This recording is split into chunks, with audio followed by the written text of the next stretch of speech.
Good morning students. Today we are starting new chapter of history, chapter number 10. Buildings, books and paintings. Okay, so let's start. This is the last chapter of history. Okay, so we are starting. What we are going to study in this chapter? Some arts and architecture. We will study about some art and architectures like buildings, paintings and the world of books, recording and preserving old stories and the last one writing books on science. ये सारे topics हम इस chapter में cover करेंगे कि कौन कौन सी ऐसी बिल्डिंग्स थी जो हमारी एंशिएंट हिस्ट्री में कंस्ट्रक्टेड हुई, जिसके बारे में हम आज भी जानते हैं, जो आज भी बहुत ज़्यादा पॉपुलर है। ओके, तो चलिए हम स्टार्ट करते हैं। सबसे पहले हम पढ़ेंगे अबाउट हिस्टोरिकल बिल्डिंग्स। ये हिस्टोरिकल बिल्डिंग्स के बारे में आज हम स्टार्ट करते हैं। जैसे आपने प्रीवियस चैप्टर में हमने पढ़ा था कि पॉलिटिकल डेवलपमेंट कैसे हुआ, ठीक है। नई नई किंगडम्स बनी थी, नए नए एम्पायर्स बने थे। हमने बहुत सारे एम्पायर्स के बारे में पढ़ा था, मौर्यन एम्पायर, गुप्त एम्पायर, सातवाहन एम्पायर, छोटे छोटे किंगडम्स भी बनी थी, ठीक है। जनपद एमर्ज हुए थे। इसके बाद हमने फिर क्या पढ़ा था, एग्रीकल्चर के नए नए टेक्नोलॉजी के बारे में, नए नए टूल्स बने एग्रीकल्चर के बारे में, ठीक है। फिर रिलीजन में क्या क्या डेवलपमेंट हुआ, कौन कौन से रिलीजन थे जो एमर्ज हुए। फिर हमने क्या पढ़ा कि सोसाइटी में किस तरीके से चेंजेस हो रहे हैं। सोसाइटी जो है हमारी वो किन किन पार्ट्स में डिवाइडेड हो रही है।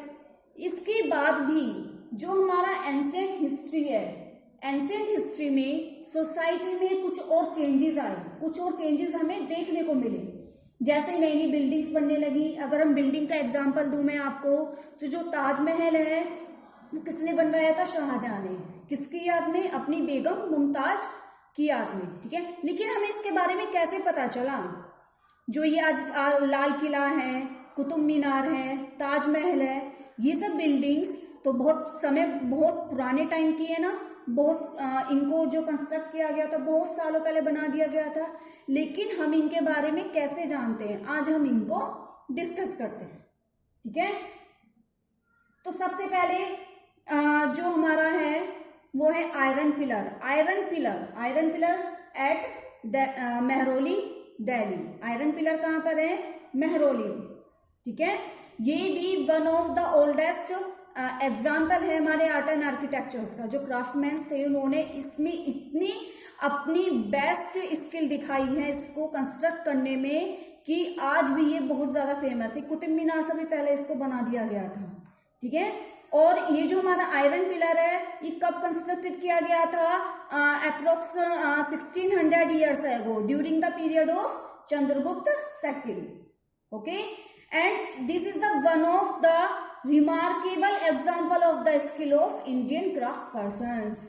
ये एक रिमार्केबल क्या है? एग्जाम्पल है हमारे इंडियन क्राफ्टमैन्स का, जो ये एविडेंस है जो उनकी बेस्ट स्किल को प्रेजेंट करता है, ठीक है। आयरन पिलर तो ऐसे बहुत सारे भी देखे होंगे आपने, लेकिन एक ऐसा पिलर था जिसमें आज तक भी कोई भी जंग नहीं लगा है, ठीक है। इसको इतने जिसे कहते हैं यूनिक तरीके से इसको कंस्ट्रक्टेड किया गया था। और इसका जो वेट है, कहा जाता है बहुत ज्यादा हाई है, और इसका वेट लगभग मोर देन 6 टन से भी ज्यादा, ठीक है। और मैं आपको बता चुकी हूँ किसके पीरियड में बना था? चंद्रगुप्त द्वितीय के पीरियड में, चंद्रगुप्त सेकंड। और ये जो पिलर है आप अपनी बुक में देखना, इस पे भी राइटिंग की गई थी, आयरन पर भी।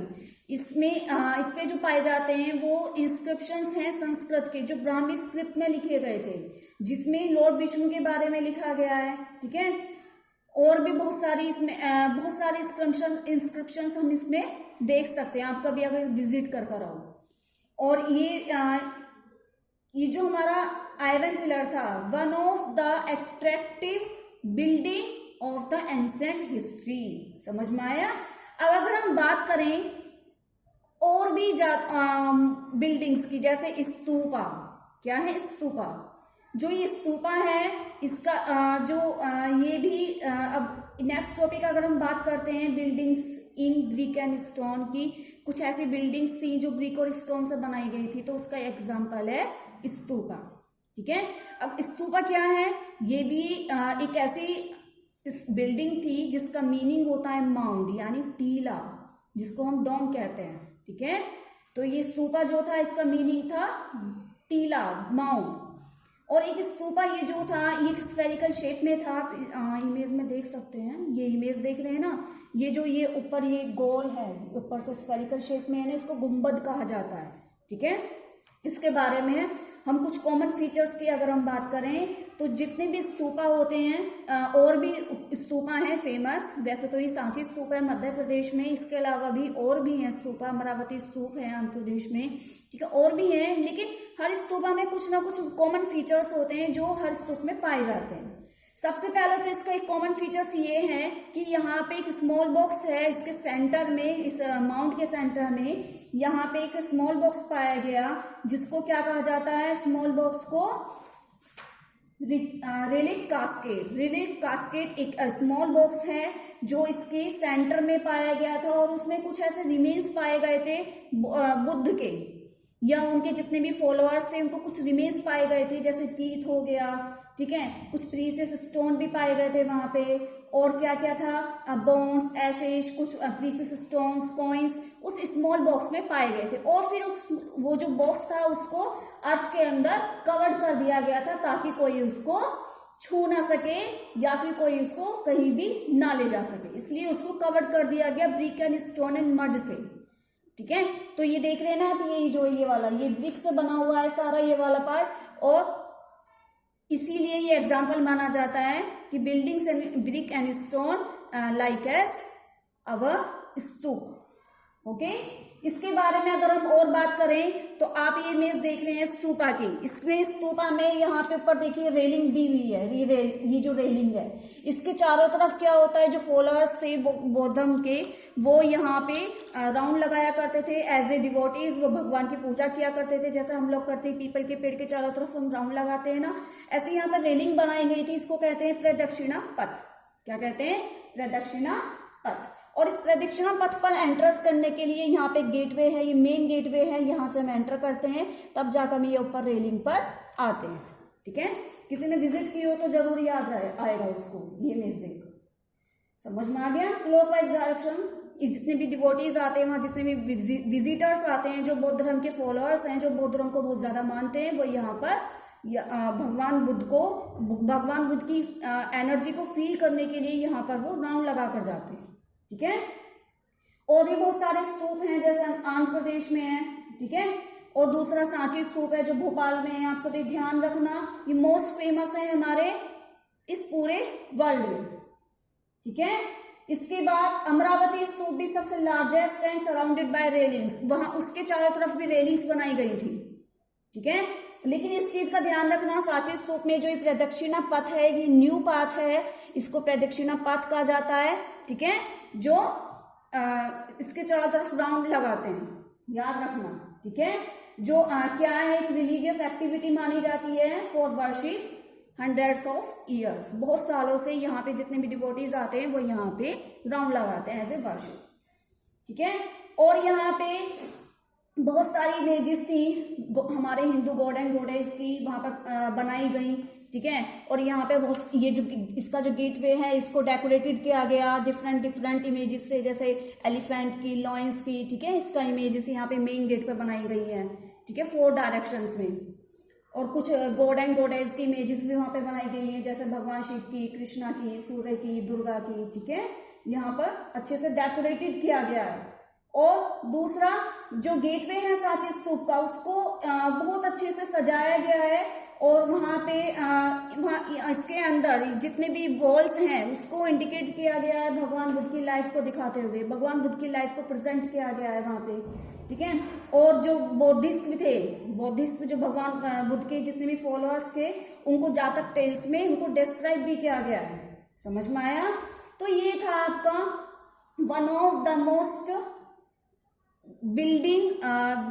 मोस्ट एग्जाम्पल ऑफ बिल्डिंग्स, ठीक है, सांची स्तूप। इसके बारे में बहुत सारी चीजें हैं, बहुत सारे टेम्पल्स भी बनाए गए, ठीक है, इमेजेस बनाई गई, ध्यान रखना ये सब बातें बेटा, हाईलाइट है, इनको आप हाईलाइट करते रहना अपनी बुक में, ओके। इसके बाद हमारे इसमें स्तूप के अलावा बहुत सारे टेम्पल्स भी बनाए गए। जैसे हमारा एक टेम्पल है Bhitargaon temple in Uttar Pradesh which is made of BRICS, वो भी ब्रिक्स से बनाया गया है, ठीक है। और उसकी जो आउटर वॉल्स थी, उसकी जो बाहर की दीवार थी, उस पर स्टैचूज बनाए गए भगवान शिव के, लिंग के, उनको गर्भगृह कहा जाता था, ठीक है। उसको क्या कहा जाता था? गर्भगृह। दूसरा उदयगिरी केव्स, बहुत सारी केव्स भी बनाई गई थी जो आर्कियोलॉजिकल केव्स थी, ओके। तो अगर हम बात करें आगे की, एक विष्णु टेम्पल भी था दियोगढ़ में जो है उत्तर प्रदेश में, ठीक है। और वो कब बनाया गया था? In the beginning of the 6th century. और ये जो टेम्पल था ये भी स्टोन से बनाया गया था स्क्वायर शेप में। बहुत सारे टेम्पल्स है, इनको आप याद रखना, ओके। इसके बाद हम बात करते हैं जो हमारा ये क्राफ्टमैन्स हैं, स्किल्स, उनकी जो स्किल्स थी वो ये एक एविडेंट है हमारा सांची स्तूप, जो ये दर्शाता है कि उनकी स्किल्स कितनी अच्छे से कितनी यूनिक थी, जो हमें आज भी सर्वाइव करते हैं, जिन्हें हम आज भी देखते हैं, ठीक है। स्तूप का मीनिंग आप लोगों को पता ही है। यहाँ पे एक स्मॉल बॉक्स है जिसमें कुछ रिमेन्स पाए गए थे, ठीक है। इसको रेलिक कास्ट कहते हैं। और एक पाथ बनाया गया उसके चारों तरफ जिसे प्रदक्षिणा पाथ कहा जाता है। रेलिंग और गेटवेज जो थे उसको डेकोरेटेड किया गया, ठीक है। कुछ टेम्पल्स बनाए गए इस टाइम पे, बहुत सारे भगवान के, ठीक है। Most of the part of the temple was the room known as garbhagriha. जो टेम्पल होता था उसका जो मेन पार्ट था टेम्पल का, वो गर्भगृह कहा जाता था, जहां पर हम अपने भगवान की इमेजेस रखते थे। और वहां पे जितने भी प्रीस्ट होते हैं, पुरोहित होते थे, वो वहां पर पूजा किया करते थे, वर्शिप किया करते थे, रिचुअल्स किया करते थे उस जगह पर बैठकर मंदिर के बीचों बीच, ठीक है। इसके बाद अब पेंटिंग्स की बात करें अगर हम, तो जितनी भी बहुत एंशियंट हिस्ट्री में बहुत सारी केव्स पाई गई, जैसे अजंता केव्स है, ठीक है। और भी बहुत सारी केव्स थी, तो उनके अंदर पेंटिंग्स भी बनाई गई थी। उन पेंटिंग्स में जैसे भगवान राम की स्टोरी को डिस्क्राइब करते हुए दिखाया गया है, ठीक है, कि किस तरीके से लक्ष्मण ने शूर्पणखा की नोज को कट किया था, ठीक है। और ये जो अजंता केव्स हैं उनपे जो पेंटिंग्स थी वो कैसे बनाई गई थी? Caves, several caves were hollowed out of the hills over century. Hills को कट कर होलो कर उनमें, ठीक है। और उसके बाद बहुत सारी मोनेस्ट्रीज भी बनाई गई बुद्धिस्ट मॉन्क्स के लिए, ठीक है। उनको डेकोरेटेड किया गया फिर पेंटिंग्स के साथ। बहुत सारी पेंटिंग्स बनाई गई, उनमें स्टोरी दिखाई गई है। स्टोरी किस किस की? जैसे बहुत सारे सीन्स दिखाए गए हैं भगवान बुद्ध की लाइफ के, ठीक है, उनके बौद्धिज्म के। इसके बाद बहुत सारी मूर्तियां भी कंसिडर की गई, वहां पे मूर्तियां भी बनाई गई, ठीक है। समझ में आ रहा है? बहुत सारे ब्यूटीफुल मोरल्स थे जो दीवारों पर बनाए गए, पिलर्स पर बनाए गए, ठीक है, एंशिएंट आर्टिस्ट के। इसके बाद जो प्लास्टर था, जो पेंटिंग्स थी वो किस तरह बनाई जाती थी? जो केव्स होती है उनकी वॉल्स पे प्लास्टर करके, जैसे क्ले का, हैक का, डंग का, ठीक है, लाइम का, उसका प्लास्टर करते थे और फिर उसके ऊपर पेंटिंग ड्रॉ किया करते थे, पेंटिंग डेकोरेट किया करते थे, ठीक है। तो ये एंशिएंट हिस्ट्री से हमें पता चलता है। इसके बाद द वर्ल्ड ऑफ बुक्स। अब बुक्स क्या होती हैं आप सभी को पता है। जो बुक्स होती हैं वो हमारी हिस्ट्री का एक रिसोर्सेज है, इंपॉर्टेंट, मोस्ट इंपॉर्टेंट रिसोर्सेज है बुक्स हिस्ट्री को जानने के लिए, क्योंकि बुक्स में हर एक चीज बहुत क्लियर दी हुई होती है, ठीक है। Some of the best known epics are written during this period. उस समय बहुत साल पहले जब मौर्यन एम्पायर था, जब गुप्त एम्पायर था, ठीक है, उस समय बहुत सारे एपिक्स भी लिखे गए। एपिक्स होते हैं महाकाव्य, ठीक है। और एपिक्स क्या होते थे? वो ग्रांड होते थे, लॉन्ग कंपोजिशंस होते थे, बहुत लॉन्ग हुआ करते थे। ऐसा नहीं 2-3 पेज की कोई स्टोरी है, पूरे एपिक्स हुआ करते थे किसी की स्टोरी के, हीरोइक मैन एंड वुमेन, ठीक है। और गॉड्स के बारे में भी स्टोरीज इंक्लूड हुआ करती थी। समझ में आ रहा है भाई? हमें कैसे पता चलता है कि पंचतंत्र किसने लिखी, रामायण किसने लिखी? हमें बुक से पता चलता है ना। जब हम बुक्स को पढ़ते हैं तो उसमें सब कुछ चीज क्लियर दी हुई होती है एकदम, जिससे हमें हिस्ट्री को जानने में बहुत ज्यादा इजी होता है। एक फेमस एपिक थी, तमिल में लिखी गई थी, जिसे कहते हैं Silappadikaram, was compose by poet name Ilango, ठीक है। ये इलांगो एक पोएट था जिसने तमिल एपिक राइट किया था, कंपोज किया था। समझ में आ रहा है? और इलांगो की स्टोरी भी इसमें दिखाई गई है, ठीक है, किसमें? शिलापादिकरण में। और इसमें किसने लिखी थी? ये इलांगो ने लिखी थी। और उसमें उसने एक मर्चेंट था, कौन था? कोवालन। उसकी लाइफ के बारे में बताया गया है कि उसको किससे लव हुआ था, वो किस तरीके से अपना जो सिटी था वो कैसे उसने उसको लेफ्ट किया, उस पर क्या क्या एलिगेशंस लगाए गए थे, मतलब उनकी स्टोरीज के बारे में बताया गया है। जैसे दुष्यंत और शकुंतला है, ऐसी एक कोवलामो था उसकी और उसकी वाइफ के बारे में यहाँ पे डिस्क्राइब किया गया है। ठीक है, और ये सब आप जानते ही हैं पेंटिंग्स के बारे में।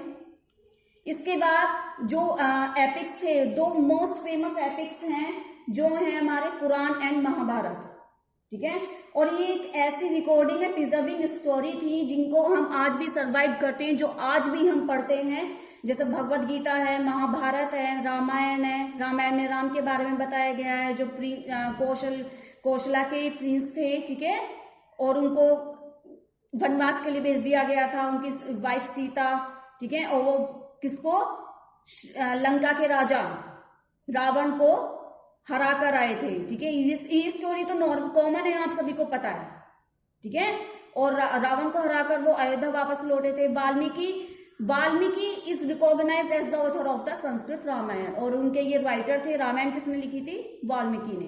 ठीक है, तो एक ये ऐसी प्रिजर्विंग स्टोरीज हैं, रिकॉर्डिंग स्टोरीज हैं जिन्हें आज भी सेफ रखा गया है। ठीक है, जिन्हें आज भी ग्रेट एंड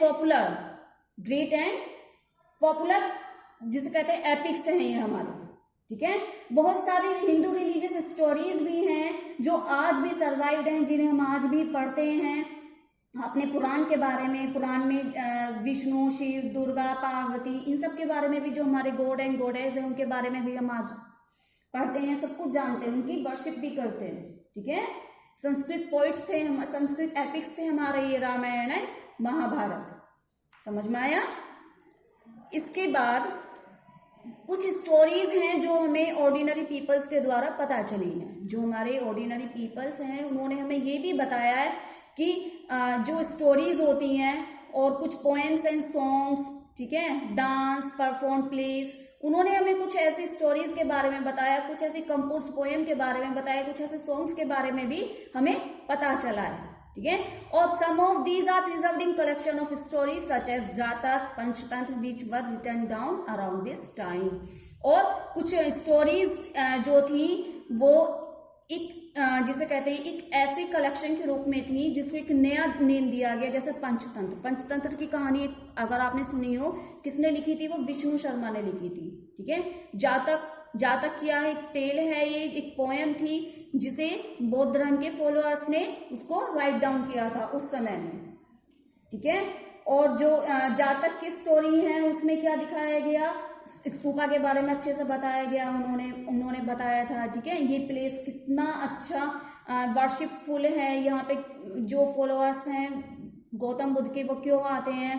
ठीक है, पंचतंत्र भी विष्णु शर्मा ने लिखी थी। और पंचतंत्र क्या थी?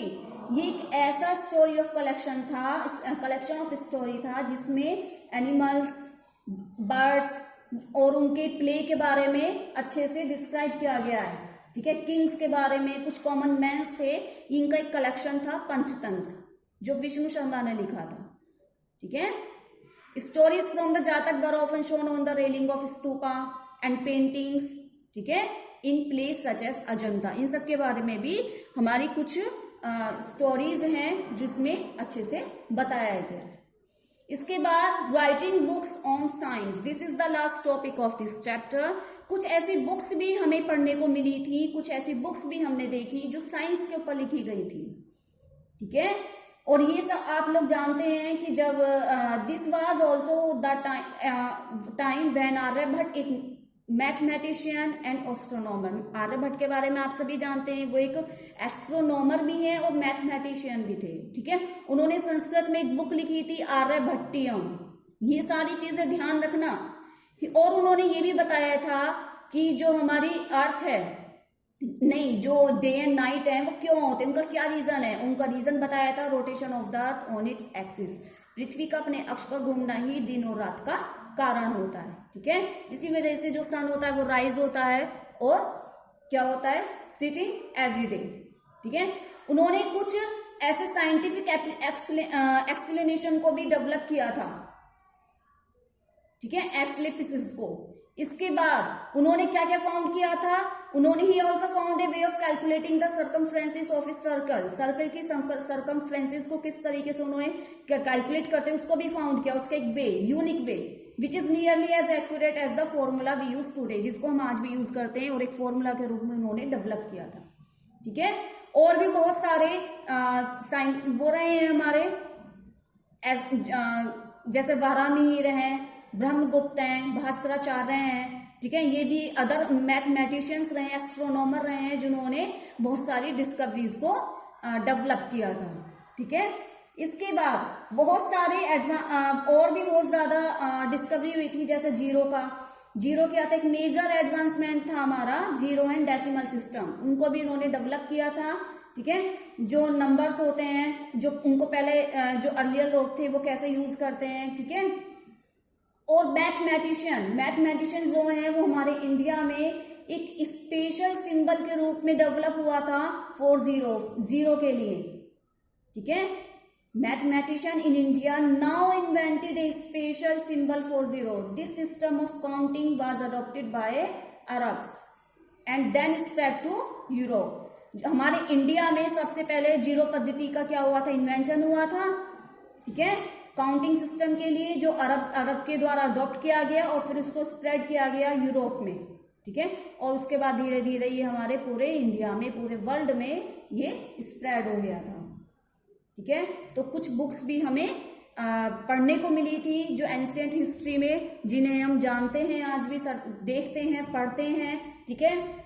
और ये साइंस के ऊपर भी कुछ बुक्स लिखी थी, कुछ हमारे एंशिएंट मैथमेटिशियंस हैं जिनके बारे में आप अच्छे से जानते हैं, ठीक है। तो ये सारा आपका बेटा इस चैप्टर से रिलेटेड था। कुछ बुक्स, बिल्डिंग्स, कुछ बुक्स, कुछ पेंटिंग्स, ठीक है, कुछ स्टोरीज, कुछ एपिक्स, समझ में आया। सारी चीजें बहुत इजी हैं और ये बहुत इंटरेस्टिंग चैप्टर है, ठीक है, कि कैसे बिल्डिंग्स बनी, वो कैसे इमर्ज हुई, किस चीज से बनी, इस पे क्या क्या डेकोरेटिंग की जाती थी, किस टाइम हुई थी, ठीक है, कौन कौन सी नई बिल्डिंग्स थी जो हमारे बहुत एंशिएंट टाइम में बनी, लगभग 16 ईयर्स है वो, ठीक है। और सबसे one of the most example है आयरन पिलर तो बहुत ब्यूटीफुल भी है, जाकर देखोगे आप। चलिए आज हम इस चैप्टर को फिनिश करते हैं, okay. So thank you, be safe, be healthy, bye.